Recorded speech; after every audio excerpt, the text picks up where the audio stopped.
నమస్తే, welcome to I news. నేను Sonia. Republic day వేడుకల ముందు పాకిస్తాన్ తన నీచ బుద్ధిని మరోసారి బయటపెట్టుకుంది. జమ్మూలోని సాంబా సెక్టార్లో డ్రోన్ ద్వారా ఆయుధాలను జారవిడ్చి రక్తపాతం సృష్టించాలని చూసిన పాక్ పన్నాగాలను బీఎస్ఎఫ్ జవాన్లు చిత్తు చేశారు. పక్కా సమాచారంతో రంగంలోకి దిగిన మన దళాలు భారీగా ఆయుధాలను స్వాధీనం చేసుకున్నాయి. అసలు ఈ ఆయుధాల వెనుక ఉన్న టార్గెటెడ్ కిల్లింగ్ ప్లాన్ ఏంటి? ఇప్పుడు మన స్పెషల్ స్టోరీలో చూద్దాం.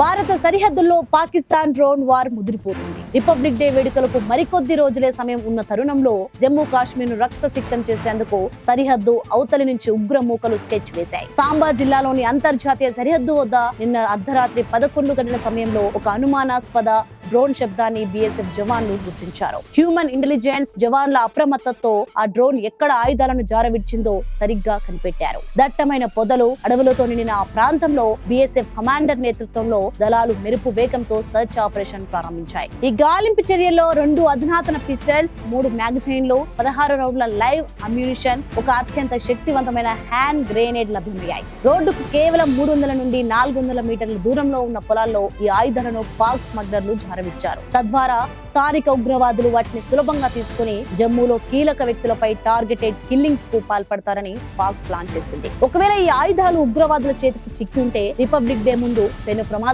జరిగేదని అధికారులు భావిస్తున్నారు. ప్రస్తుతం సాంబా, కతువా అటవీ ప్రాంతాల్లో జంగిల్ బాషింగ్ పేరుతో బీఎస్ఎఫ్ స్థానిక పోలీసులు భారీ సెర్చ్ ఆపరేషన్ కొనసాగిస్తున్నారు. ఎక్కడైనా మరిన్ని ఆయుధాలు లేదా డ్రగ్స్ దాచి ఉంచారా అన్న కోణంలో ప్రతి అంగుళాన్ని జల్లెడపడుతున్నారు. పాకిస్తాన్ తన పాత పద్ధతిలోనే డ్రోన్లను అడ్డు పెట్టుకుని దొంగ దెబ్బ తీయాలని చూస్తోంది. కానీ మన జవాన్లు అధునాతన ఆయుధాలు, టెక్నాలజీతో ఆ కుట్రలను ఎప్పటికప్పుడు చిత్తు చేస్తున్నారు. భారత్ పై కన్నెత్తి చూస్తే ఖబర్దార్ అంటూ మన సైన్యం సరిహద్దుల్లో పహారా కాస్తోంది.